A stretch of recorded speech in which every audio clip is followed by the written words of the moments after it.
warahmatullahi wabarakatuh. Waalaikumsalam warahmatullahi wabarakatuh.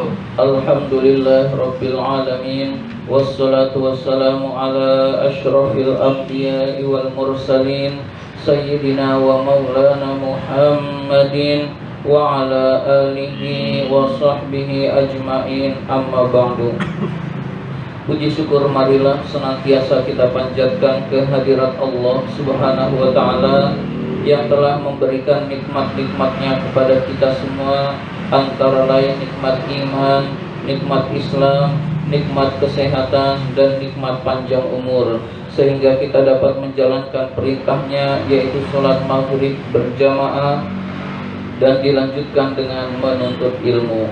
Salawat dan salam semoga Allah limpahkan pada junjungan kita baginda Nabi besar Muhammad sallallahu alaihi wasallam beserta para keluarganya, para sahabatnya, dan kepada kita sebagai pengikut ajarannya.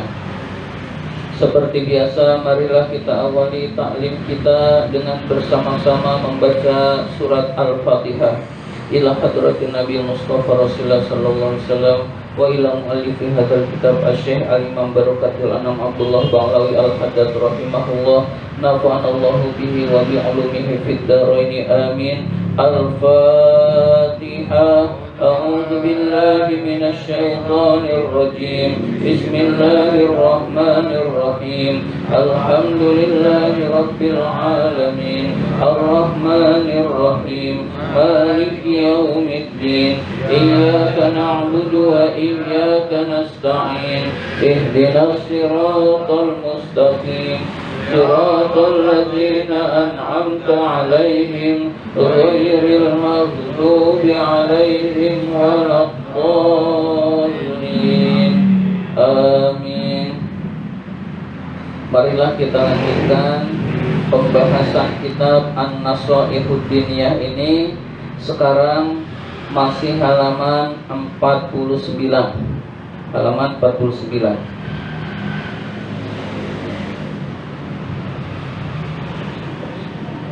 13, baris ke-13 dari atas.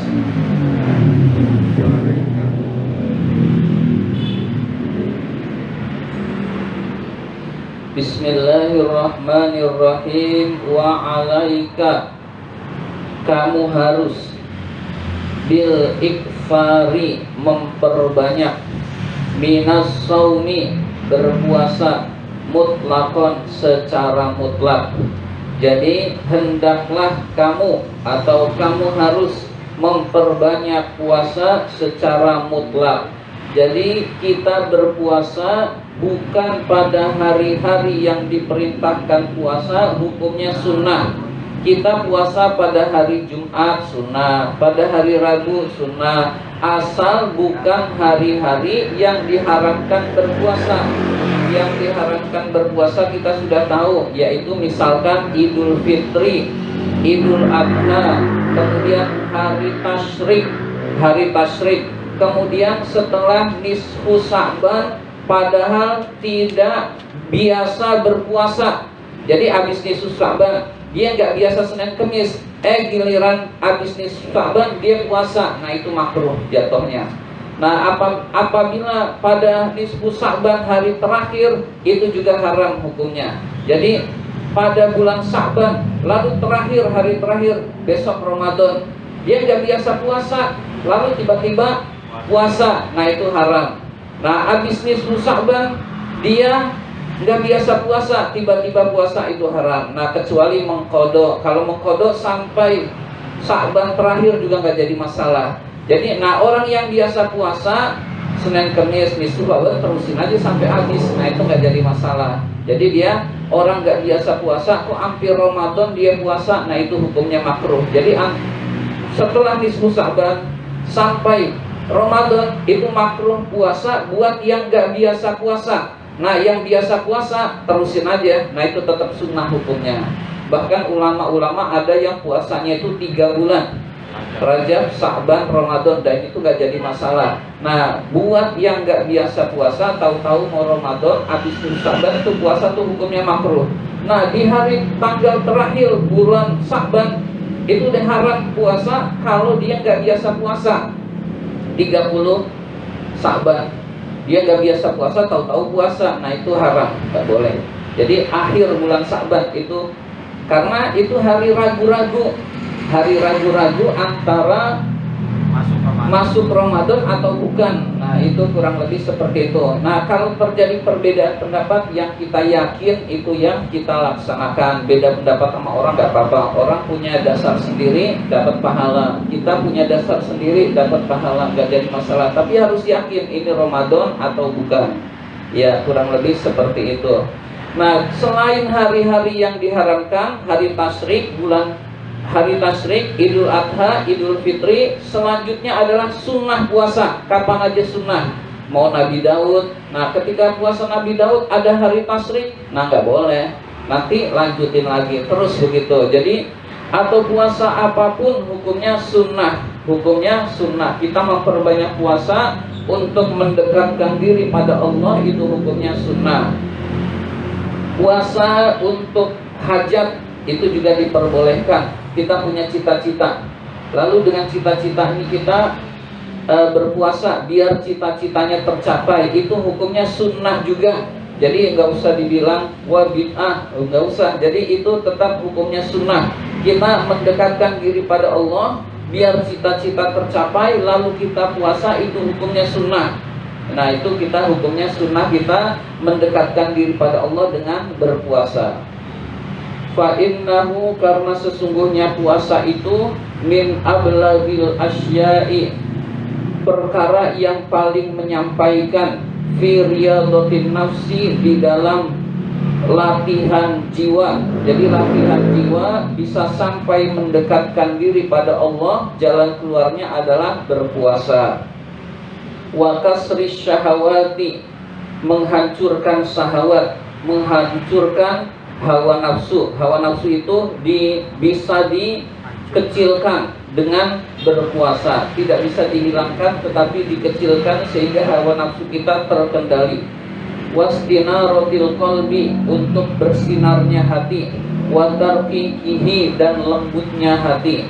Jadi dengan berpuasa hati akan bersinar, dengan berpuasa hati akan lembut. Dan puasa itu disunahkan kapanpun, selama bukan hari yang diharamkan berpuasa, hadirin sekalian.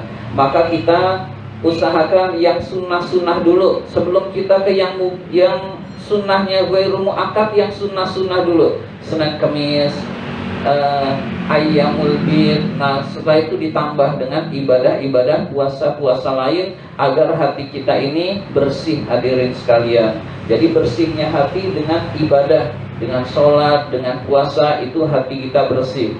Orang yang berpuasa lalu sholat, insya Allah sholatnya lebih khusyuk daripada orang yang sholat tapi nggak puasa. Jadi dengan kondisi laparnya mengharapkan keridhaan Allah, itu ibadah lebih khusyuk pada saat kita berpuasa. Tapi beda dengan kelaparan. Orang yang kelaparan ibadah ya tetap nggak tenang. Tapi kalau laparnya mengharapkan keridhaan Allah, itu ibadahnya bisa lebih khusyuk lagi. Wa ta'dibil jawarihi, mendidik anggota tubuh, wa tahwimiha, dan melaksanakannya, wa tansyitiha, dan menggiatkannya, lil ibadati, untuk ibadah. Agar tubuh melaksanakan ibadah, agar tubuh giat ibadah, kuncinya adalah berpuasa. Jadi puasa itu menyemangatkan tubuh kita untuk ibadah, menyemangatkan anggota tubuh kita itu untuk mendekatkan diri kepada Allah. Jadi lapar yang tujuannya keridhaan Allah, ibadah makin semangat. Beda dengan orang miskin lalu kelaparan lalu nggak punya duit, itu berbeda. Tapi orang yang lapar karena mengharapkan keridhaan Allah, maka orang tersebut ibadahnya semangat, hadirin sekalian. Wa fihi, dan di dalam puasa itu as-sawabu, ada pahala, al-azimu, yang besar. Di dalam puasa itu ada pahala yang besar, atau puasa itu pahalanya sangat besar. Wal jazaul karimu, balasan yang mulia. Di dalam berpuasa itu ada balasan yang mulia. Allazi la nihayata lahu, yang tidak ada batasannya, wala ghayata, dan tidak ada ujungnya. Maksudnya sangat besar pahalanya, tidak ada batasannya, yang tahu cuma Allah Subhanahu wa taala. Wa laisa syai'un minal a'mali illa walithawabi haddun. Tidak ada sesuatu berupa amal-amal soleh kecuali balasannya itu dibatasi. Wa miqdarun, dan diukur, siwas saumi, selain berpuasa. Jadi ibadah-ibadah lain balasannya itu ada ukurannya, balasannya itu ada batasannya, kecuali puasa. Puasa itu balasannya tidak ada batasannya.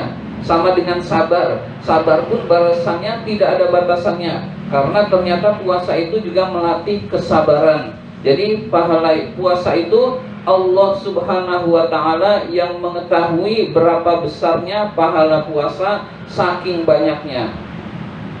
Fa inna thawabahu, karena sesungguhnya balasan puasa itu lam yuqaddir, tidak bisa ditakar, biqadrin, dengan ukuran, tidak bisa diukur berapa besar pahala. Wala yuhidda, dan tidak bisa dibatasi, bihaddin, dengan batasan. Jadi pahala puasa itu yang tahu cuma Allah, yang kita tahu sangat besar. Besarnya berapa itu hanya Allah yang tahu, saking besarnya pahala puasa. Hadirin sekalian, pahala sholat diketahui 27 derajat kalau berjamaah. Kalau tidak berjamaah pahalanya 1. Ya, jadi pahala sedekah itu diketahui, yaitu seperti perumpamaan 1 butir dikalikan 7 dikalikan 100, kurang lebih 700 pahala sedekah. Nah, pahala puasa itu tidak ada hitungan, yang tahu cuma Allah Subhanahu wa ta'ala. Qala Nabi alaihi salatu wassalam, Nabi alaihi salatu wassalam bersabda, kullu amali bni adama yudha'afu lahu. Setiap amal manusia, setiap amal anak Adam itu dilipat gandakan baginya. Wal alhasanatu bi asyri amsalihha, 1 kebaikan akan dibalas 10 kebaikan, 10 yang semisalnya. Berarti 1 kebaikan Allah ganti 10 kali kebaikan, itu minimal, bisa lebih dari itu. Jadi setiap kebaikan-kebaikan Allah akan lipat gandakan menjadi minimal 10. Saking kasih sayangnya Allah kepada kita. Kalau maksiat Allah kasih 1, bermaksiat 1, dosanya 1. Tapi kalau pahala perbuatannya 1, kalikan 10. Nah, itu kasih sayang Allah kepada manusia, kepada orang-orang yang beriman. Qala Allah Ta'ala, Allah Subhanahu wa ta'ala berfirman, ini hadis qudsi, illa sauma, kecuali puasa. Jadi setiap amal manusia itu dibalas 10 kali dengan yang lebih baik, kecuali puasa. Fa innahu li, karena sesungguhnya itu puasa adalah untukku, wa ana ajzi bihi, dan aku yang akan membalasnya. Jadi baik puasa Ramadan maupun puasa sunnah-sunnah lainnya, itu Allah yang membalas, yang hanya Allah yang tahu berapa besar pahala puasa itu. Hadirin sekalian, maka hendaklah kita menjadi orang yang senang berpuasa, gemar berpuasa. Minimal Ramadan jangan sampai ditinggal. Ramadan sudah berhasil, maka kita tingkatkan dengan ibadah-ibadah puasa sunnah. Orang yang berpuasa, kita beribadah sholat lebih khusyuk, baca Quran lebih khusyuk. Jadi ibadah kepada Allah itu lebih tenang disebabkan dengan berpuasa. Hadirin sekalian,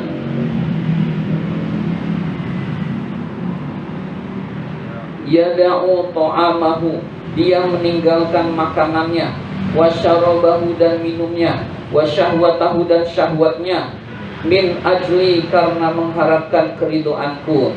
Jadi dia mengharapkan keridoan Allah, dengan meninggalkan makanan, dengan meninggalkan minuman, dengan meninggalkan hawa nafsu, sehingga aku membalas pahalanya dengan tidak terhingga. Hadirin sekalian, liso ini orang yang berpuasa itu mempunyai farhatani, dua kegembiraan. Jadi orang yang berpuasa itu memiliki dua kegembiraan. Farhatun inda iftarihi, gembira ketika berbuka. Nah, ini kita rasakan. Jadi orang yang berpuasa itu maghrib itu ditunggu-tunggu. Kalau maghrib itu kita berbuka, senang bisa berbuka. Dan orang yang nggak puasa, pura-pura puasa, itu maghrib nggak senang, biasa-biasa aja karena dia pura-pura puasa. Tapi orang yang berpuasa itu gembira karena maghrib. Jadi maghrib lalu dia bisa berbuka, menghilangkan dahaga, menghilangkan rasa haus maupun lapar, itu dia gembira. Nah, itu kegembiraan di dunia. Hadirin sekalian, kegembiraan di dunia berupa kegembiraan ketika berbuka puasa, dan itu gak bisa dirasakan buat orang yang tidak puasa. Maghrib ya biasa karena biasa makan. Hadirin sekalian, yang kedua, wa farhatun inda liqa'i rabbih, dan kegembiraan ketika bertemu dengan Tuhannya. Jadi gembira bertemu dengan Allah Subhanahu wa ta'ala. Jadi kegembiraan bertemu dengan Allah itu kegembiraan bahagia yang paling besar, lebih daripada bahagianya surga, lebih nikmat daripada surga. Hadirin sekalian, jadi yang paling nikmat adalah bertemu dengan Allah. Jadi yang paling nikmat adalah bertemu dengan Allah. Surga itu kalah dengan nikmatnya bertemu Allah. Kita nggak bisa bayangkan di sini, tapi kita yakin bertemu Allah itu lebih nikmat daripada kenikmatan surga. Hadirin sekalian, dan orang yang berpuasa dijanjikan bertemu dengan Tuhannya. Hadirin sekalian, jadi dijanjikan oleh hadis ini bahwa orang yang berpuasa akan bergembira ketika bertemu dengan Allah Subhanahu wa ta'ala. Selanjutnya, wala khulufu famis shaimi, sungguh bau mulut orang yang berpuasa itu indallahi, di sisi Allah, atyabu, lebih wangi, min rihil miski, daripada minyak kasturi, daripada minyak misik, minyak wangi yang paling harum. Minyak wangi yang paling harum dibandingkan dengan bau mulut orang yang berpuasa, lebih harum bau mulut orang yang berpuasa di sisi Allah. Jadi sekali lagi, di sisi Allah. Di sisi manusia ya baunya nggak enak, tapi di sisi Allah itu baunya harum. Hadirin sekalian, maka sebaiknya, hadirin sekalian, sebaiknya kalau kita bersiwak hendaklah sebelum imsak, itu lebih utama. Kalau lupa sebelum imsak boleh ba'da subuh atau pagi kita boleh. Yang makruh adalah kalau sudah zuhur. Zuhur itu makruh. Zuhur itu makruh kita bersiwak atau menyikat gigi. Fata'ammal, maka renungkanlah, rahimakallahu ta'ala, semoga Allah ta'ala merahmatimu, jiddan, dengan sangat, renungkanlah dengan sangat, qaulahu ta'ala, firman Allah ta'ala yang berbunyi, yang tadi disebutkan di atas, illas sauma, kecuali puasa, fa innahu li wa ana ajzi bihi, sesungguhnya puasa itu adalah untukku dan aku yang akan membalasnya. Renungkanlah kandungan makna firman Allah dalam hadis qudsi ini, puasa itu untukku dan aku yang akan membalasnya. Berarti Allah memberikan spesial pahala yang besar khusus ibadah puasa. Karena ibadah puasa itu ibadah rahasia. Orang sebelah kita nggak tahu kita puasa apa enggak, kecuali kita ngomong. Dan ngomong pun bisa jujur, bisa nggak jujur, saya puasa. Dia nggak puasa juga tetap bisa ngomong saya puasa. Jadi karena puasa itu ibadah yang rahasia, berarti orang yang berpuasa itu benar-benar mengharapkan keridhaan Allah, maka Allah yang akan membalasnya. Wa tafakkar, dan renungkanlah juga fil wa'di, di dalam janji Allah, bil jazai, dengan balasan al mutlaki, yang mutlak atau yang besar, minas sayyidil karimi, dari Tuhan yang mulia, al jawadir rahimi, yang maha pemurah, al jawadi, yang maha dermawan, ar rahimi, yang maha penyayang. Jadi kita renungkan pahala yang besar di sisi Allah. Allah itu pemurah, Allah itu dermawan, sehingga balasannya pasti banyak. Wa ta'ammal, dan renungkanlah juga, wa ta'ammal aidon, dan renungkanlah juga, fi, di dalam redaksi hadis, khulu fi famis shaimil lazi, bau mulut orang yang berpuasa, allazi huwa indallahi atyabu, yang menurut pandangan Allah itu lebih wangi, min rihil miski, dari minyak kasturi. Jadi kita renungkan juga tentang bau mulut orang yang berpuasa, yang menurut manusia itu baunya tidak enak, tapi menurut Allah itu lebih harum daripada bau minyak kasturi. Wastahdir, hadirkanlah di dalam hati kita maknal indiyati, makna kebersamaan, al ilahiyati, ketuhanan, kebersamaan Allah, al kainati, yang terjadi, min tibi, dari bau wangi, bau harum, bihadhil manzilati, di dalam kedudukan derajat ini. Jadi kita kalau bersama orang yang baunya wangi, senang gak? Pasti kita senang. Nah, Allah itu senang bersama kita, hadirin sekalian, kalau kita bau wangi. Nah, bau wangi menurut Allah kalau kita berpuasa. Jadi seolah-olah itu kita dekat dengan Allah, karena Allah, semua orang senang bau wangi. Nah, Allah senang bau wangi. Nah, bau wanginya orang yang berpuasa. Berarti orang yang berpuasa posisinya disenangi oleh Allah Subhanahu wa ta'ala. Jadi sholatnya lebih khusyuk, ibadahnya lebih tenang, lebih khusyuk, karena kita berpuasa, hadirin sekalian. Maka kita berusaha untuk menjadi orang-orang yang senang atau gemar berpuasa. Insya Allah ibadah-ibadah kita diridhoi oleh Allah Subhanahu wa ta'ala. Ini saja yang dapat saya sampaikan. Terima kasih atas perhatian. Mohon maaf apabila ada kata-kata yang kurang berkenan. Wabillahi taufik wal hidayah. Wassalamualaikum warahmatullahi wabarakatuh.